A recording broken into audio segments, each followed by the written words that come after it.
15 second একটা reels video দেখে বা একটা এফবি স্ট্যাটাস দেখে আমরা অন্যের লাইফস্টাইল কত সহজেই ধরাছোঁয়া করে নিই বলো।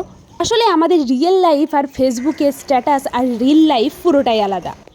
জীবনে যেই কাজটা তুমি পারো বিশ্বাস করো সেই কাজটার প্রশংসা না তুমি অনেক কমই পাবে। আর যেই কাজটা তুমি পারো না, অর্থাৎ যে কাজটা তোমার দুর্বলতা, সেই দুর্বলতার আঘাত করার মানুষের না আজকালকার দিনে কোনো কিছু অভাব নেই। আর আমাদের সমাজে থাকা আশেপাশে সেই আঘাত দেওয়া মানুষগুলো কতটা যে বিষাক্ত হতে পারে সেটা আমরা খুব ভালো করেই জানি। আমরা জানি পরিস্থিতি খারাপ হলে ব্যাঙও লাথি মারে। আর সময়টা যদি তোমার ভালো যায় তাহলে ডেকে ডেকে সবাই তোমাকে সালাম করবে, ঠিক আছে, সবাই নমস্কার করবে, হাতে ধরবে, বসতে বলবে, এক্সেট্রা। দেখো আমাদের বাস্তব জীবনে প্রবলেম সবারই আসে, ঠিক আছে, তোমারও আসে আমারও আছে, বাট কেউ প্রকাশ করে আর কেউ প্রকাশ করে না। কত সহজেই আমরা একটা কারো ফেসবুকে স্ট্যাটাস দেখে কিংবা একটা 15 সেকেন্ডের রিলস ভিডিও দেখে তার লাইফস্টাইলটা বিচার করিনি, ও কত সুখে আছে, ও কত ভালো আছে, কিন্তু আদৌ যে রিয়েল লাইফটা তার কীরকম সেটা আমরা একবার চেয়েও দেখি না। আমার কিছু কিছু ভিউয়ার্স আছে, বিশ্বাস করো, no comment, no share, no react, only আমাকে শুধুমাত্র ফলো করে, শুধুমাত্রই ফলো করে। আবার কিছু কিছু ফ্রেন্ডস আছে আমার যারা আমাকে দেখলে বলে, আরে অঞ্জলি দি তোমাকে তো ভিডিওতে দেখি, ওই তো তুমি সেদিন ওখানে গেছিলে না, ওদের বাড়ি গিয়েছিলে না, ও আচ্ছা আচ্ছা আচ্ছা সেদিন ওই যে কি একটা কুকিং রেসিপি বানাচ্ছিলে না তুমি, বাহ দারুণ হয়েছিল।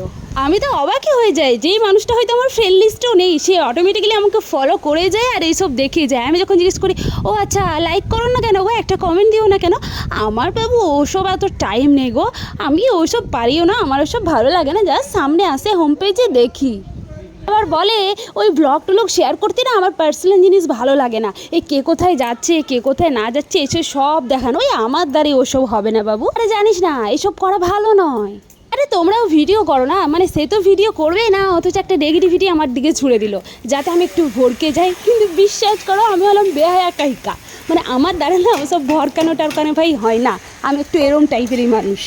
বলে রাখি ওসব দু চারটে নেগেটিভ কথাবার্তা বলে না আমাকে প্লিজ ভরকানোর চেষ্টা করো না গো, কারণ আমি অলরেডি নেগেটিভিটির পাহাড় পর্বত সব কিছু মাউন্ট এভারেস্ট জয় করে চলে এসেছি, বুঝতে পারলে। জীবনে যদি কারো কাছে ছোট হতে হয়, কারো কাছে স্বচ্ছ থাকতে হয় বা কারো সব প্রশ্নের উত্তর দিতে হয়, সেটা কে জানো, সেটা হলো আমার উপরওয়ালা। তার কাছে সবসময় আমি স্বচ্ছ পাপমুক্ত একটা মন নিয়ে থাকতে চাই, বিশ্বাস করো, কারণ তার বিচারে কেউ ছাড় পায় না। পরে মধু কৃষ্ণ নাম আর ভেতরে বিষ, বিশ্বাস করে এইরকম মন নিয়ে আমি থাকতেই চাই না এই পৃথিবীতে। ভগবানের কাছে প্রার্থনা করি যতদিন থাকি যেন আমার মনটা স্বচ্ছ থাকে, আমি সবাইকে ভালোবাসতে পারি আর কোনো অন্যায়কে প্রশ্রয় দিতে না পারি। এটা ভাববে না কিন্তু যে তোমাদেরকে আমি জ্ঞান দিচ্ছি, জ্ঞান দেওয়া না আমার একদম পছন্দ নয়, বিশ্বাস করে এগুলো সব আমার মনের কথা। তাই বলছি যদি তোমার নিতান্ত খুবই খারাপ লাগে, পচা লাগে কথাগুলো আমার, তাহলে স্কিপ করে যেতে পারো, কিন্তু আমি জানি তোমরা স্কিপ করবে না, কারণ তোমরা আমাকে অনেক ভালোবাসো। এবার কিন্তু তোমরা আমাকে বলছো এই মেয়েটা শুধুই বেশি বকবক করে, আরে অঞ্জলি তুমি এত বকবক করো কেন, এটা বলবে তো না, আমার না সত্যি মনে হচ্ছে, বিশ্বাস করো আমি এখন না একটু সত্যি বকবক করে ফেলেছি। তো যাই হোক সরি গো যদি কিছু বকবক করে ফেলেছি বেশি বেশি। তো দেখো না কথা বলতে বলতে এরমই গল্প করতে করতে এরমই দেরি হয়ে যায়, আর কি বলবো। ভিডিও এডিটিং করার সময় আমি যখন ডাবিং করি না, আমি কখনো ভাবিই না যে আমি একা একা কথা বলছি, আমি এমনভাবেই কথা বলি যেন আমার কাছে সব ফ্রেন্ডগুলো আমার সাথে বসে আছে আর আমার সাথে গল্প করছে, সেইভাবেই আমি তোমাদের সাথে গল্প করি, ঠিক আমার এরকমই হয়ে যায়। বাই দ্য ওয়ে চলো এবার টপিক্সটা একটু চেঞ্জ করে দিই, তাহলে তোমাদের আশা করি গল্পের মোডটা ভালো লাগবে। গল্প যদিও নয় কি ভংচং একটা ভিডিও, তাও বলছি। দেখো বকবক করতে করতে আমার যে কাজ কতটা এগিয়ে গেছে তোমরা দেখেছো। আগে কি বানিয়েছি বলো তো, ওটা হচ্ছে মিষ্টি মিষ্টি বাসন্তী পোলাও। আসলে আমাদের বাড়িতে মিষ্টি মিষ্টি বাসন্তী পোলাও খেতে অনেক ভালোবাসে সবাই, আর দেখেছো আমি কিন্তু অনেকটাই মিষ্টি দিয়েছি, কারণ এটাই আমাদের পছন্দ। তোমরা চাইলে একটু কম বেশি বানাতেও পারো, সেটাও ভালো লাগে। আর বাসন্তী পোলাও থাকবে আর চিকেন থাকবে না, এটা হয় বস কখনো। এই মিষ্টি মিষ্টি বাসন্তী পোলাওয়ের সাথে ঝাল ঝাল চিকেনটা জাস্ট জাস্ট জাস্ট ইয়াম্মি। বিশেষ করো চিকেনের সাথে নো কম্প্রোমাইজ, কোনো কম্প্রোমাইজই করতে পারবো না চিকেনের সাথে। এখন তোমরা আমাকে বলবে ও দিদি তুমি যে এত এত খাচ্ছ আবার ডায়েটও করছো, আমি বলবো হ্যাঁ ভাই বোনরা আমার সোনারা, আমি খাচ্ছি আবার ডায়েটও করছি, তবেই তো আমার ওয়েট লস জার্নিটা এতটা লং হয়েছে, বুঝতে পারো না।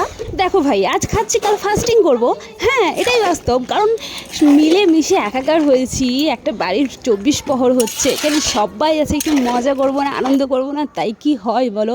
জীবনে এই দিনগুলো কতবারই আসে বলো তো, বছর হয়তো একবার আসে, তাও সবার সাথে দেখা নাও হয়, আবার কখনো কখনো হয়, পুরোটা নসিবের উপর ডিপেন্ড করছে। তাই এই আনন্দময় দিনটাকে আর বাদ দিলাম না, একটু উপভোগই করলাম। আর তোমাদের সাথে কথা বলতে বলতে একদম চিকেনটা রেডি। প্রথমে একটু গ্রেভি বানিয়েছিলাম, তারপর আমাকে বাড়ি থেকে বললো আর একটু জল অ্যাড করার জন্য। তো দেখো এটাও গ্রেভি গ্রেভি হয়েছে, খুব একটা ঝোল হয়নি আর কি। তো দেখো আমি এখন একটা হাঁড়ির মধ্যে ঢেলে নিচ্ছি, আর খুশবু কি আসছিল বস, কি বলবো, পাগল হয়ে যাবে, এতটা বেশি অ্যারোমা আসছিল, এত বেশি ভালো লাগছিলো। লাস্টে একটু গরম মশলা দিয়েছিলাম, গরম মশলার সেন্টটা একদম পাগল ভাই, অস্থির অস্থির অস্থির। তো চলো, এদিকে আমার চিকেন রেডি, ওইদিকে বাসন্তী পোলাওটাও রেডি। তোমরা আবার ভাবতে পারো যে বাসন্তী পোলাওটা হঠাৎ ঘেটে গেছিলো, কিন্তু বিশ্বাস করে একদম ঘেটে যায়নি, বাসন্তী পোলাওটা ঝরঝরা হয়েছিল। তো চলো টাটা বাই বাই, আজকে জমিয়ে খাই।